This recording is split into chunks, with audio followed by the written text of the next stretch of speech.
Hello, I'm Derek Stowell, and today I'm going to be speaking about the American Horticultural Therapy Association's pre-approval process for course content. I served on the board between 2016 and 2018, and I also served on the board as president-elect in 2021, president in 2022, and immediate past president in 2023.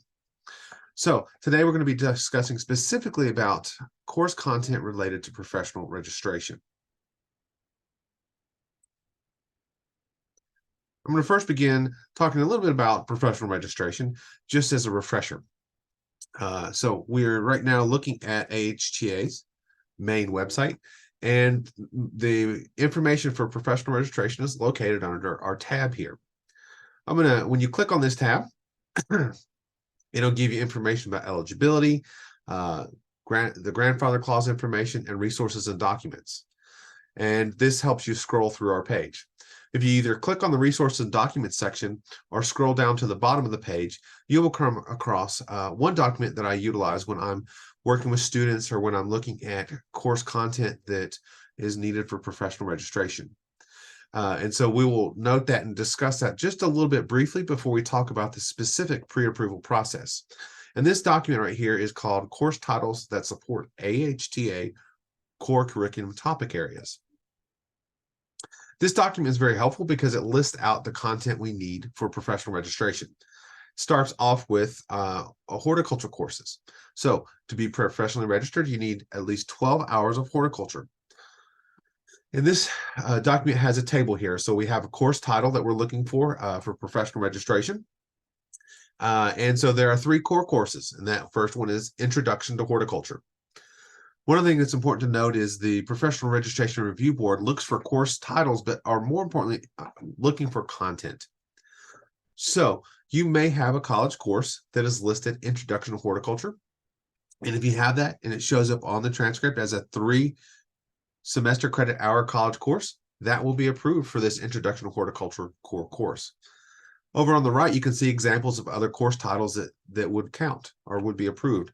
Those include Introduction to Horticulture, Horticultural Science, and General Horticulture. Now, if you're looking for content and you may not have one of these 4 titles for this Introduction to Horticulture course, you need to look at the core content listed in the middle here. And this tells you the specific information that we're looking for professional registration. And it's important to note when we're looking at this information that that often won't show up in a course title. And so you may need to have a copy of a course syllabus and a course description to help with that. A good example is at where I took some courses, they offered some courses that were variable title courses that included things like problems in horticulture, and it allows students to work with specific professors to create course content as independent study. And so oftentimes, if you had a course like that, you would need to be sure to have the syllabus that then lists the content that you're learning or is being taught in that course. This document goes through the elective options. So you would need for our horticulture content, these 3 core courses: Intro to Horticulture, Plant Propagation, Pest and Disease, Plant Management, and then one of these electives: General Plant Pathology, Landscape Design, Plant Materials, Greenhouse Nursery, Production Management. It also looks at our human science content. So you need 12 hours of that. Again, 3 general courses, and then down underneath, you can choose one from the electives. Now, the horticultural therapy course content is also listed on this.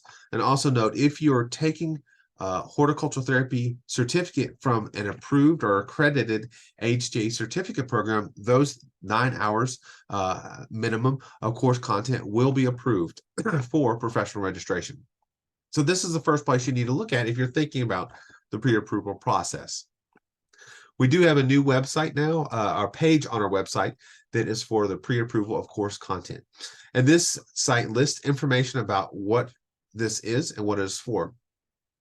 It does refer back to the academic coursework for you to look at, and also links you to the certificate programs if you're looking for content or individual courses that have been approved or accredited by AHTA.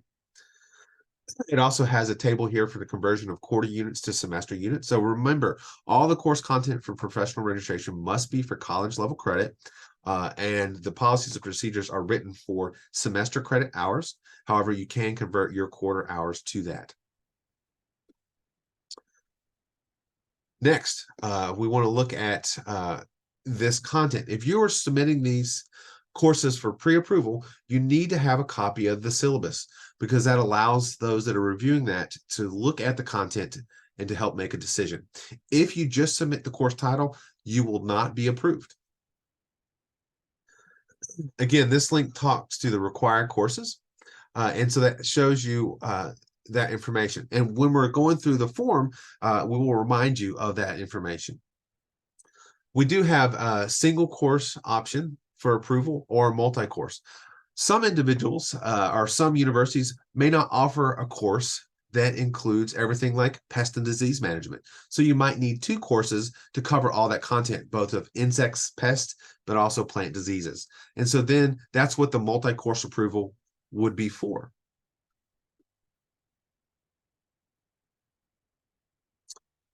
I will note there are there's a fee for this. The fee is $35 for AHTA members and $75 for non-members. It is also important to note you can apply for more than one course on the form, and it's $35 for one time. If you apply for, say, 3 or 4 courses to get pre-approved, and then a month or 2 later you have some other courses you're interested in, that would be a separate or additional fee. So on this page, we will be this web page will be listed in the professional registration section of the website. We'll also provide a link. And if you also type in the search function up here, pre-approval, you can it will send you to our search page in the website. You can see here down at the bottom, and you can click right there, and then it'll take you to this page again. I'm going to go through the form in a little bit more detail in just a moment so we can understand how that form works. Do want to note that for your multi-course approval, this is important. The content from a course cannot be counted towards more than one core content area. So an introduction, let's say if we're talking about introduction to horticulture course, we note that there's going to be some basic information about things like plant care, but you cannot use that course more than once. We're going to click now here on the pre-approval form. When we go to that page, it will ask you for a login. So if you are a member, use your member login, and that will log you in to show you the discount of or the member rate of $35. If you are a new user and are not currently a member, you can create a user account right here.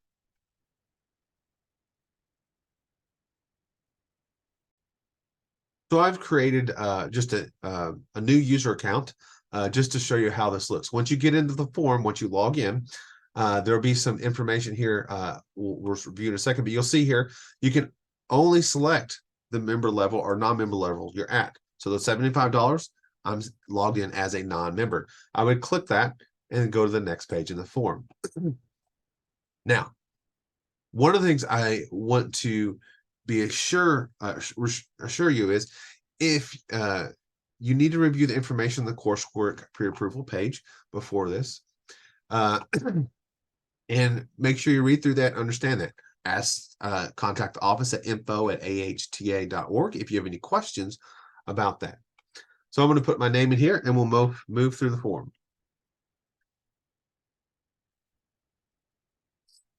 And I will select our one-time payment. And then the next button will allow me to click on that. So this now we're looking at the first section of the form. So these are core required courses for plant science. And so it gives us the 3 here. And we can select one, and it'll drop down and allow me to enter the course content. You can select all of them on this page. So again, we're checking out the course content. If it does that, these multiple boxes will open up, and you'll note that you'll see here, each one, make sure you fill out the information with the name of the course content you're applying for. So for this particular one, we're just going to check the intro to horticulture and leave the others blank. Now, it's important to note when you're filling out this form, if you have looked at the course titles that support professional registration or the core curriculum areas on our website, and you have a course at a university that says Introduction to Horticulture, you do not need to complete the pre-approval process. That course is an example of a course title that is approved. If it has a different title, as you can see, Plant Science, Intro to Plant Science is not a title here. So you may need to have that course approved, because sometimes the plant science courses do not have all the content that we're looking for this area here in this middle box. So you would enter your course title and number. So I'm just going to put in, just kind of make up one. And this is not any specific course.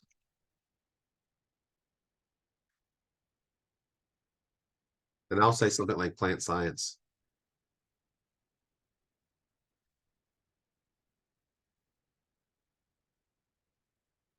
And we'll just kind of do that. So I want to show you how the form works more than the specifics.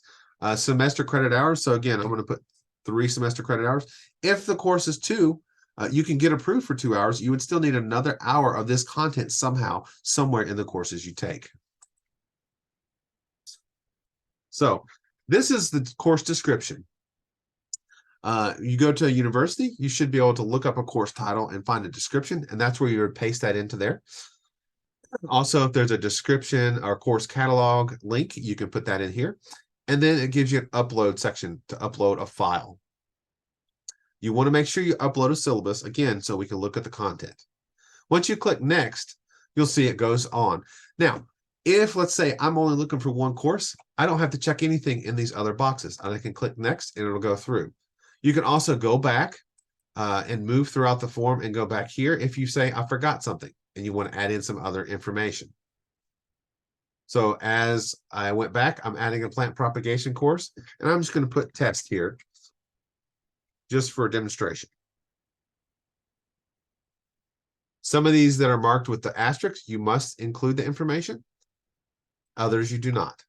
But the more information you provide, the easier it will be for the reviewers to look at this, and we won't have to go back and forth asking for additional information.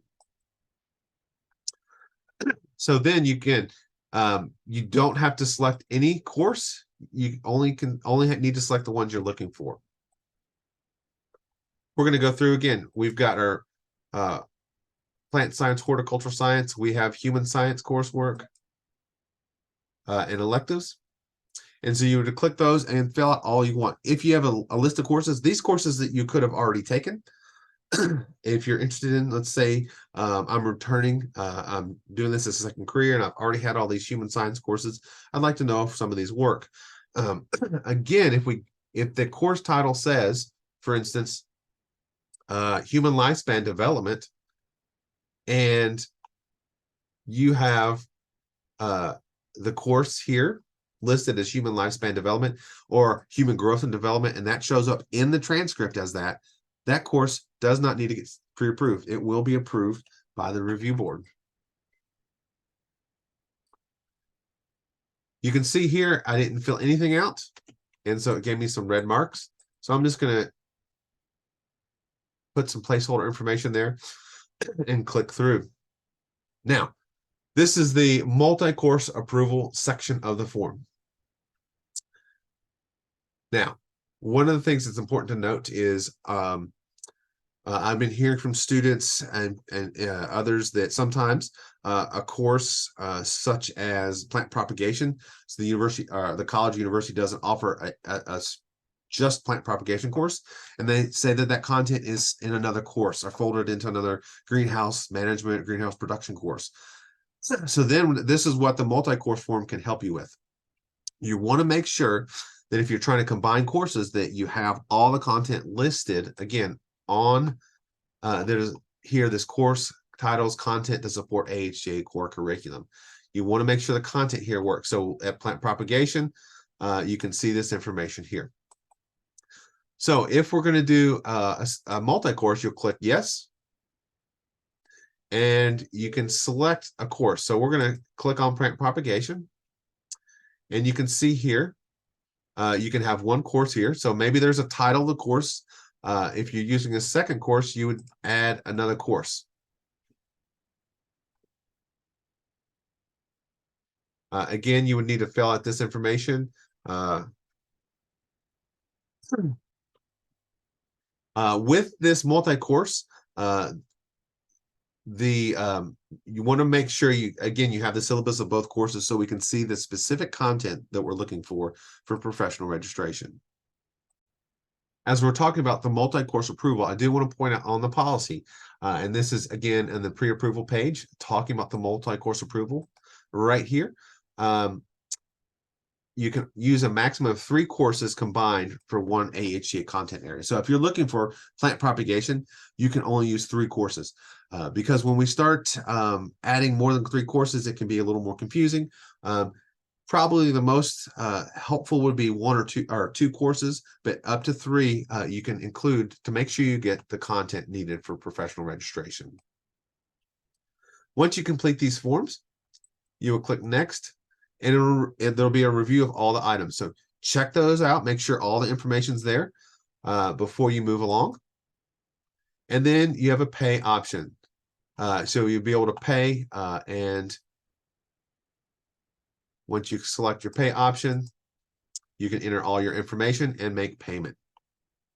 That will be sent to this form will be sent to the office, and then they will send it to the professional education work team later, and it will be reviewed by members of the professional education work team. If you have any specific questions about this process as you go, please email the office at info@ahta.org, and they will send that email to the correct board member or individual to help make sure that question gets answered. It is our hope this helps us as you're seeking out professional registration to see if content you have taken in the past does meet the professional registration standards. This is a pre-approval of course content only. If you submit this form and course content gets approved, that does not mean you meet all the requirements for professional registration. That is done. Professional registration is reviewed by our Professional Registration Review Board, and that includes other information like your internship, your degree, and other things. We're only looking at, for the pre-approval process, the plant science, human science course content. And this is because we want to make sure if there are questions that we can help you with those. Also note, AHTA will not be reviewing any horticultural therapy course content because we have a accreditation process for that content, those 9 hours of horticultural therapy course content. So programs and colleges that have horticultural therapy courses can apply for accreditation. If they receive accreditation, they'll be listed on our website, and that content will be accepted as the horticultural therapy course content for professional registration. Thank you again for joining us, and I wish you well in seeking out your professional registration.